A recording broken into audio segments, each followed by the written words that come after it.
अल्हम्दुलिल्लाह वकफ़ा वस्सलातु वस्सलामु अला अशरफिल अंबिया मुहम्मदिनिल मुस्तफ़ा व अला आलिहि व अस्हाबिहि व अज़वाजिहि व ज़ुर्रिय्यातिहि व अहली बैतिहि अजमाइन, अम्मा बाद।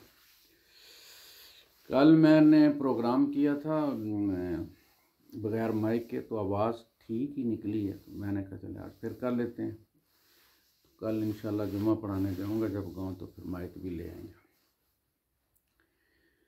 मेरे दोस्त हैं, दोस्त से मुराद काफ़ी लंबे अरसे से दोस्त हैं, यानी समझ लें आपके तकरीबन 40-45 साल पुराने दोस्त हैं। हमारा टीन एज इकट्ठे ही गुजरा है, तो इससे आप हिसाब लगा लेते हैं। फिर आगे चलते चलते फिर हम कहीं और निकल गए, वो कहीं और, लेकिन वहीं रहे, मिलते जुलते रहे। अबू धाबी में महीने में एक आध बार हम एक दूसरे के घर, फैमिली टर्म्स थे, आते जाते।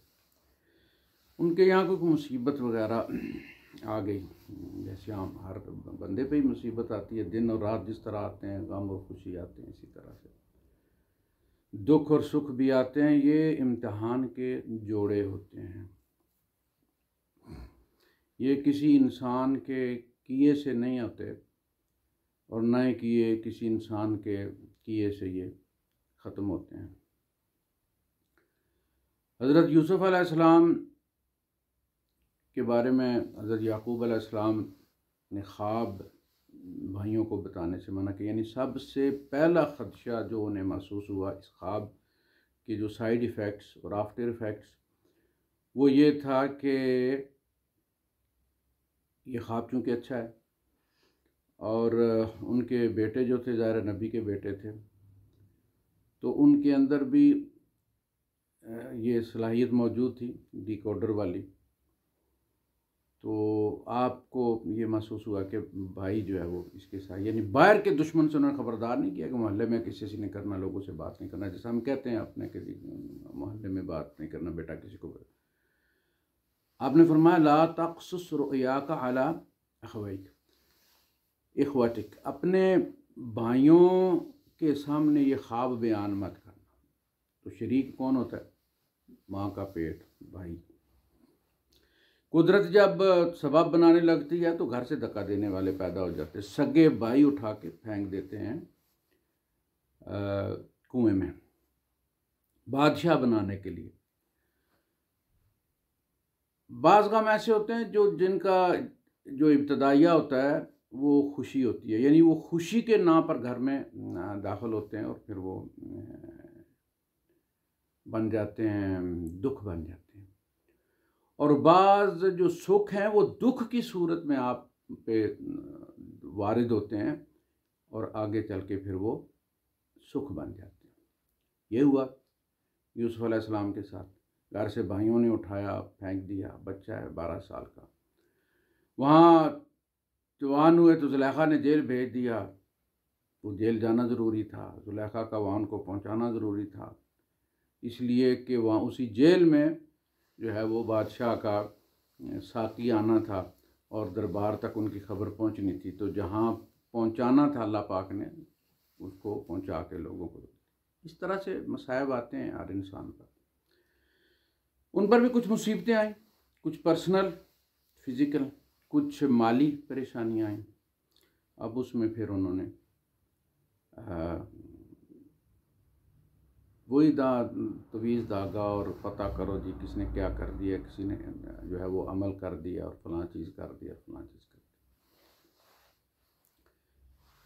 दी। तो वॉइस नोट चल रहे थे हमारे व्हाट्सएप पे, तो उन्होंने कहा कि कोई आप ऐसा बंदा ढूंढ के बता सकते हैं कि जो ये बताए कि ये किया किसने। जो बंदी हैं, वैसे जो बंदियों के बारे में कहता हूँ कि इस मामले में तो ढीले हैं सिवाय ममातियों के। तो वो मुझे कहते हैं कि कोई ऐसा बंदा है जो बता सके बाय नेम कि ये किसने किया है। मैंने उन्हें अर्ज़ किया कि मैं खुद आपको बता देता हूँ कि आप पे ये किसने किया है। तो बड़े हैरान हुए कि आप ये काम करते हैं। मैंने कहा बिल्कुल, इसी काम के लिए तो हम पैदा किए गए हैं। तो मैंने उनसे कहा कि अल्लाह पाक फरमाता है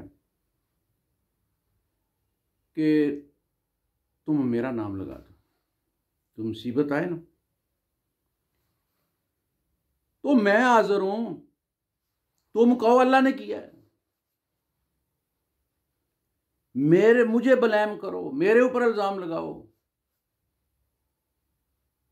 मा असाब मिन मुसीबतिन फिल अर्द वला फी अनफुसिकुम, नहीं आती कोई मुसीबत न ज़मीन पर न तुम्हारी जानों पर,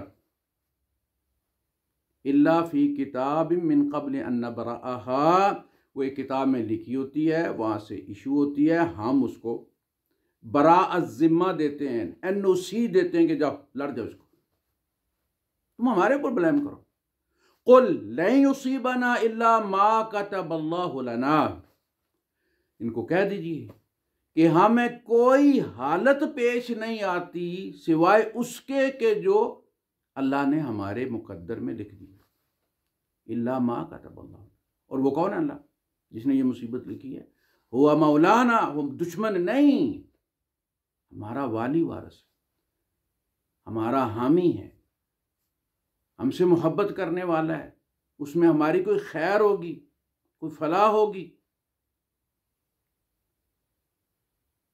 व अलल्लाहि फलियतवक्कलिल मोमिनून, और मोमिनों को अल्लाह पर तवक्कुल करना चाहिए अगर ईमान है। इन कुंतुम मोमिनीन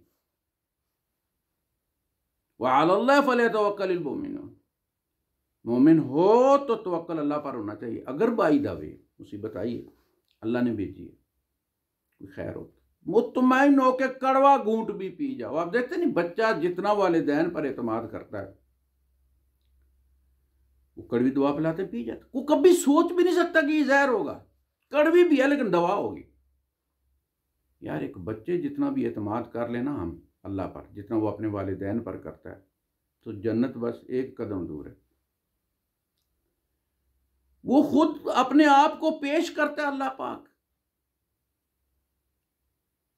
कि जो भी मुसीबत तुम पर आए, मेरा नाम दे दो FIR में, तो मेरे ऊपर इल्जाम लगा दो, इससे तुम्हें तौहीद भी मिल जाएगी, तसल्ली भी मिल जाएगी। अगर अल्लाह ने भेजी है तो फिर इसमें कोई हमारी खैर है। लेकिन शर्त यह है कि खैर भी आए ना, अच्छे हालात भी आए ना, तो अपनी एक्सपर्टीज़ को शाबाश मत दिया। अगर मैं बड़ी मेहनत की, मैंने बड़ी मनसूबाबंदी की, कुछ नहीं किया, मनसूबाबंदी करने वाला भी वही है। जिनको तू अपने मनसूबे कह रहा है, वो अल्लाह ही के बनाए हुए मनसूबे हैं, तू एग्जीक्यूट कर रहा है उनको। तो जब तक ये नहीं होगा, याद रखें, ईमान और तवक्कल दो लाज़िम मलजूम अशिया हैं। ये दो मिलती हैं तो अल्लाह से आपकी मोहब्बत साबित होती है। आप दुआ कुनूत में क्या करते हैं? उसमें दुआ कुनूत में क्या पढ़ते हैं आप?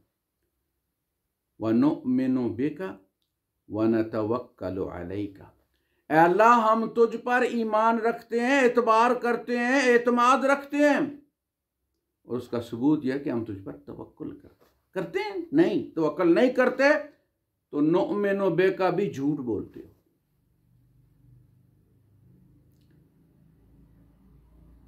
तो जहां भी ईमान आएगा साथ तवक्कुल आएगा। तो अल्लाह के ज़िम्मे लगाओ, अच्छी है तो भी अल्लाह का शुक्र अदा करो। मुसीबत आई है, असबाब कोई भी, मुंह काला किसी ने भी किया है, लेकिन अल्लाह के लिखे के बगैर नहीं हुआ। तुम अल्लाह का दामन पकड़ के तो अपने दिल को सुकून क्यों नहीं देते? उसमें खैर ढूंढोगे तो नजर आएगी।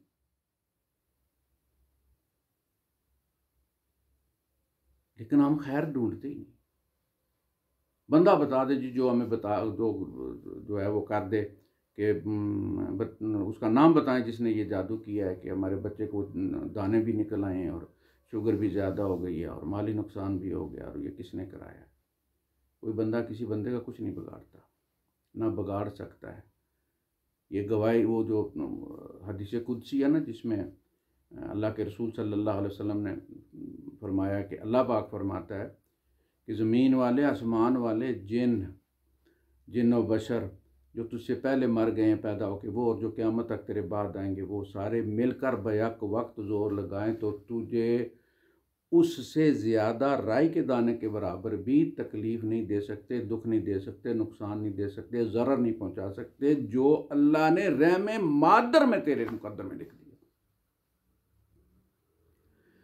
और ज़मीन वाले, आसमान वाले, फरिश्ते और जिन्न और बशर और तुझसे पहले जो मर गए और जो बात क़यामत तक मरने वाली, ये सारे बैक वक्त ज़ोर लगाएं, बारी बारी नहीं, बैक वक्त मिलकर इज्तिमाई ज़ोर लगा लें कि वो तुझे नफ़ा दें, तो राय के दाने के बराबर भी उससे ज़्यादा नहीं दे सकते जो रब ने तेरे मुकद्दर में लिख दिया। कलम स्याही खुश्क हो गई और कलम तोड़ दिया, तेरे मुकद्दर को कोई नहीं बदल सकता सिवाय उसी के जिसने लिखा है। तो मैंने उनसे यही गुजारिश की कि यार अल्लाह जब कहते मेरे को लगा दो, बोलो अल्लाह ताला ने मुसीबत भेजी है, अल्लाह ताला ने ये हालात किए, ईमान भी बच जाएगा, तौहीद भी साबित हो जाएगी और दिल भी ठंडा हो जाएगा। अल्लाह पाक मुझे भी, मेरी औलाद को भी, मेरे अजीज़ कारब को भी, मेरे अहबाब को, दोस्तों को, सहेलियों को, सबको, आप हजरात को भी, सुनने वालों को, जब तक लोग इसको सुनते रहें, सबको अल्लाह पाक इस तवक्कुल की तौफीक अता फरमाए। व आखिर दावाना अल्हम्दुलिल्लाहि रब्बिल आलमीन।